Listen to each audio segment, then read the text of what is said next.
Inkuru iri kugarukwaho n'ibitangazamakuru bitandukanye ni mu gihugu cya Tanzania, aho nyuma y'amashusho y'umusirikare wo mu ngabo za Tanzania witwa Captain Charles Tesha yagiye ahagaragara kuri uyu wa gatandatu asaba igisirikare cya Tanzania gufata ubutegetsi kuko aricyo abaturage bizeye.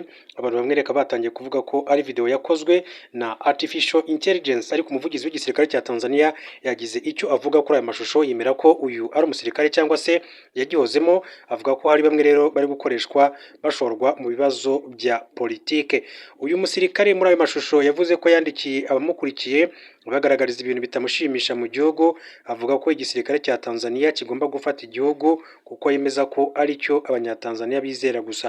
Yagaragaje kandi ko amatora ateganyijwe agomba guhagarikwa kuko ngo abamo uburiganya n'andi mahano menshi cyane. Yavuze icyo yise deep state cyangwa se leta ikorera mu yindi.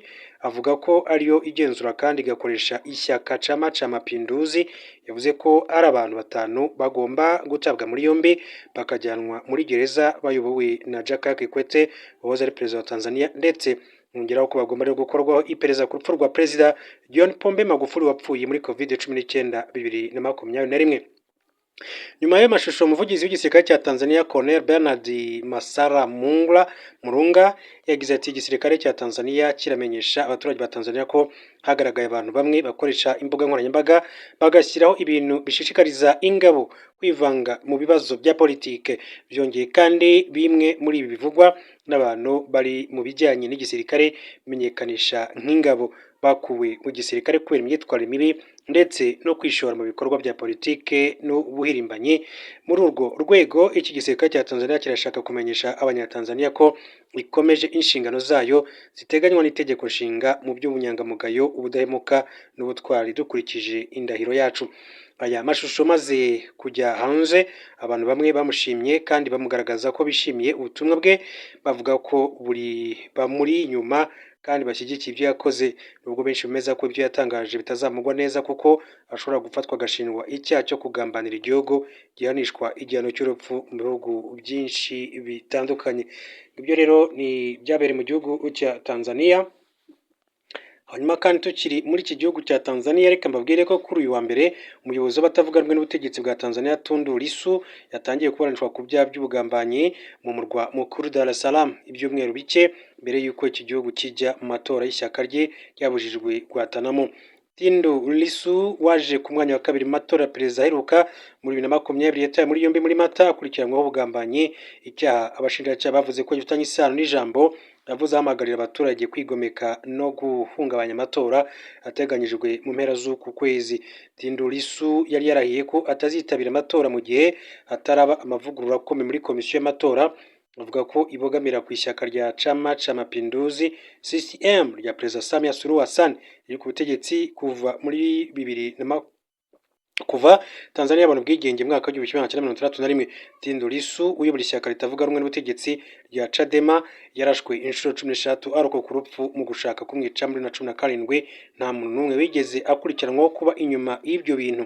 Ahakana icyaha cy'ubugambanyi muri rubanza, aho umwunganizi we avuga ko ibyo aregwa bishingiye kuri politiki. Biteganyijwe ko kuri uyu wa mbere abacamanza bumva ubuhamya bw'abatangabuhamya ba mbere ba leta nk'uko Chadema bitangaza. Mu itangazo ryayo ku cyumweru, Chadema yavuze ko umuyobozi wabo ashikamye kandi yiteguye uru rubanza byitezwe ko rumara ibyumweru. Ubwo uru rubanza rwatangiraga, Lissu yavuze ko bamwe mu bamushyigikiye bakubiswe kandi babuzwa kwinjira mu cyumba cy'urukiko nk'uko umwe mu bamwunganira Jebla Kambole yabitangaje Reuters n'amakuru by'Abongereza.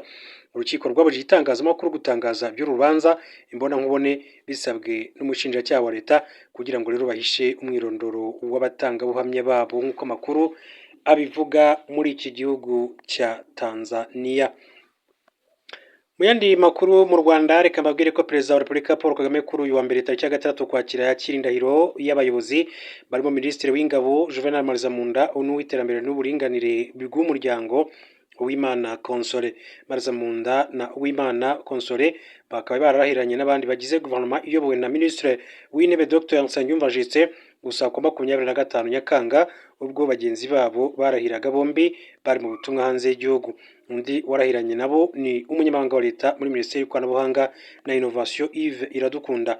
Perezida Kagame yavuze ko minisiteri abarahiye bayoboye zibumbiyemo ibyo abanyarwanda bifuza, gusa bibutsa ko kurahira bitagomba kuba umuhango gusa. Ati nujya kureba iriya mirimo umukuru w'igihugu cy'u Rwanda ati nujya kureba iriya mirimo hari Minisiteri y'Ingabo, y'Ikoranabuhanga n'iy'Uburinganire n'Iterambere ry'Umuryango. Urebye gisa naho rero zihuje ibintu byangombwa by'igihugu cyacu byo kwirinda ikoranabuhanga n'iby'umuryango, ibyo bigize iby'ukuri ibyo dukora byinshi hafi ya byose bishingiye kuri ibyo bitatu.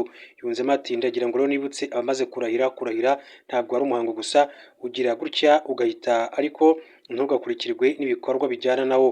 Hanyuma rero Perezida Kagame yanibukije ko ibyo bireba n'abandi barahiye mu gihe gishize, abibutsa ko bagomba rero kwirinda gukora amakosa, banayakora bakayigiraho kugira ngo rero barusheho rero gutera intambwe bagana imbere.